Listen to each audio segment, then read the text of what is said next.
Thank you, guys.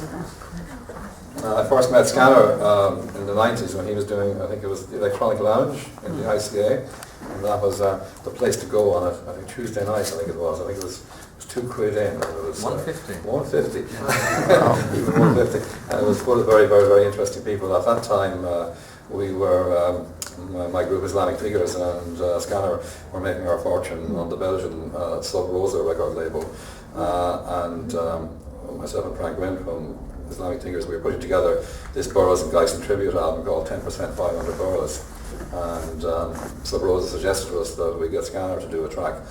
We gave him some samples of Brian Geisen, Gazelle and the Desert and so on to use.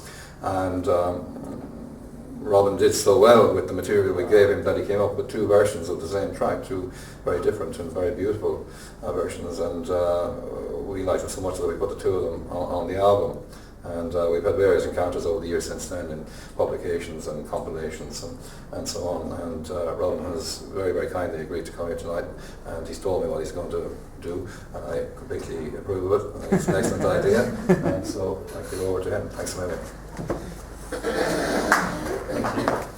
It's almost opposite to what Joe said in the introduction, which was this isn't about nostalgia, but I decided to bring the original Final Academy documents.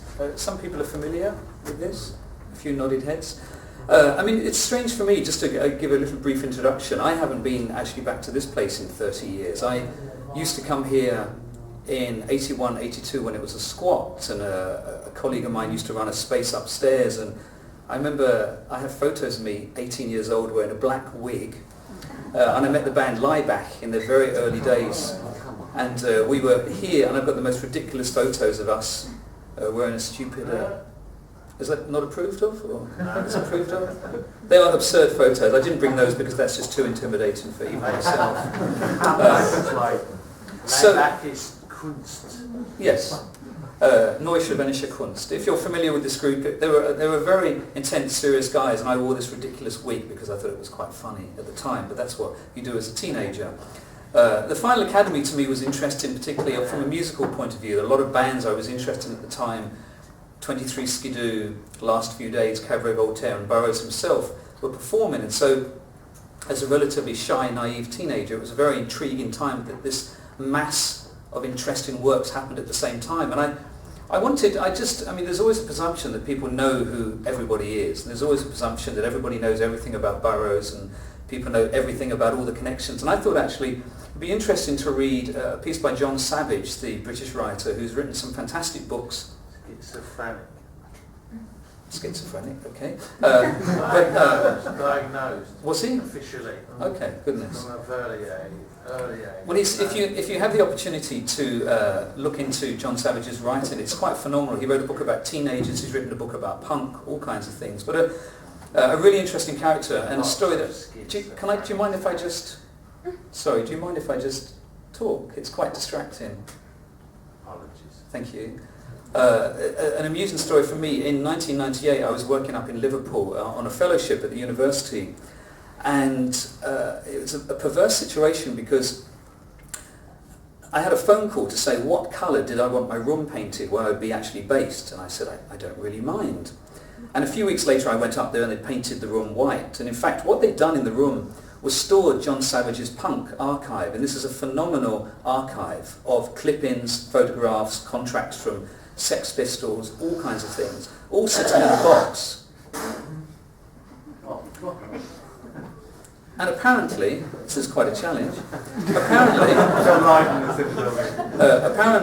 the builders who'd come in to paint the room didn't want to damage the floor, so they'd gone into the punk archive because they saw these old newspapers and thought, fantastic, let's not damage the floor, let's put the newspapers everywhere, then the paint doesn't drip on the floor, which I thought was quite perverse in its way. This same archive is now in the V&A, so it's quite a funny thing. So the John Savage piece here, for me certainly at the time, captured the essence of what the Final Academy was about. So I just wanted to read this short essay that John wrote here, so let me quote it.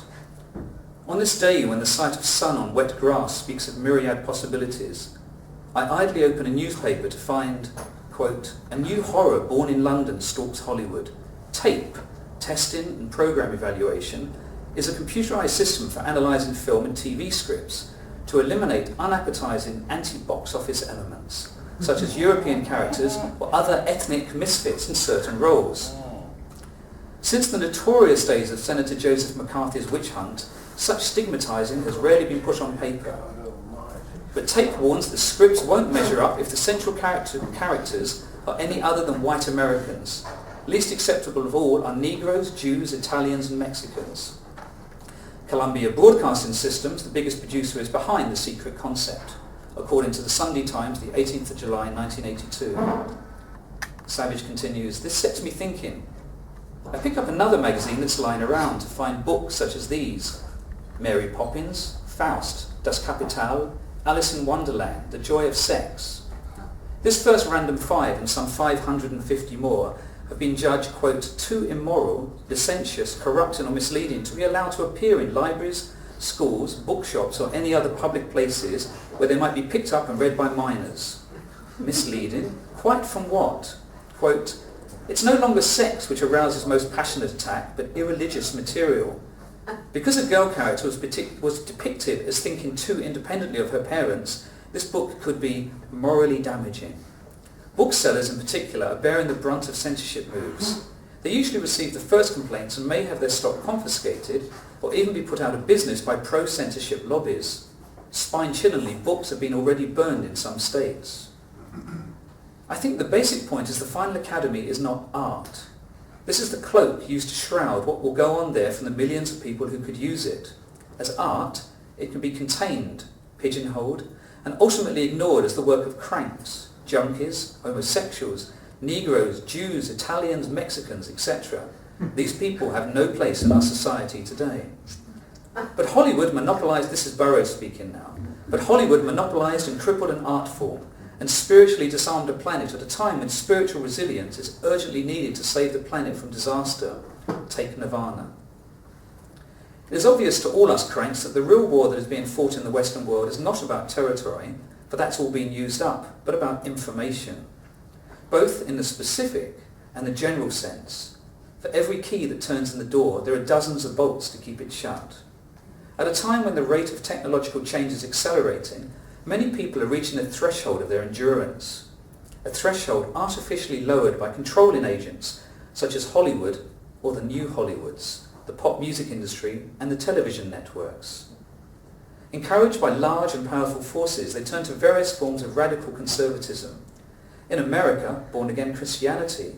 In England, a patriotism induced by a plethora of media spectacles, the royal wedding, the royal baby, the Pope's visit, the Falklands crisis, both of which serve to blind attention to what is actually going on, which, if you keep your eyes open for a few minutes, is the simple collapse, slow but sure, of our society's foundations, money, property, of class. Of course they're not disappearing, but the reasons for their existence, these foundations are thus kept up, rickety, shaking, yet apparently shored up by those people and organisations in whose interests they work. The Chinese Mandarin's curse. We are living in interesting times. During the next 50 years, the fate of mankind and perhaps the planet will be decided. If those foundations are still being shored up, then they will collapse with a terrible finality. If they are dismantled, there's still hope. The information war, who wins it, will be able to take this decision. From the millions of combinations that are possible, how is it that we are deluged with the banality that comes from the TV set, with the banality that comes from any pop record? How is it that any time these channels are used to tell you something, the person in question is shackled, banned, or worse, forced to compromise? Or even worse, become a cult? I won't even bore you with a list, or even good reasons, both are there to find. What is terrible is that all of us are eventually indoctrinated from birth to accept that state affairs which is promulgated as the real one, is the only one, whereas in fact it's an artificial, arbitrary construct held in place by a great deal of fear, a good deal of inertia, and a huge deal of money.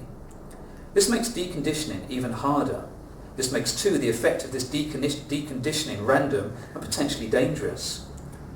When the layers are stripped off, who's to tell what might ensue? This banality that comes from the television set and from pop records is not entirely arbitrary. However, It is noticeable that at a time in English history when there is a deep social crisis, evidenced by the spate of rioting last summer, television concentrates on an updated 40s war movie with Ronald Reagan as the visiting US officer, while pop music just concentrates on love. Yippee-yi-yay sing the latest with it pop group, praised for their pop attitudes as they ride into the monetarist sunset. Another reinforced the virulent platitudes of their song by appearing on primetime television in, you guessed it, wartime uniforms, which they no doubt stole from the wardrobe department of one of those interminable costume series we've all been having. The Final Academy is not then art, but a blast of counter-propaganda by both old hands and neophytes to the information wars. It's difficult to overestimate the importance of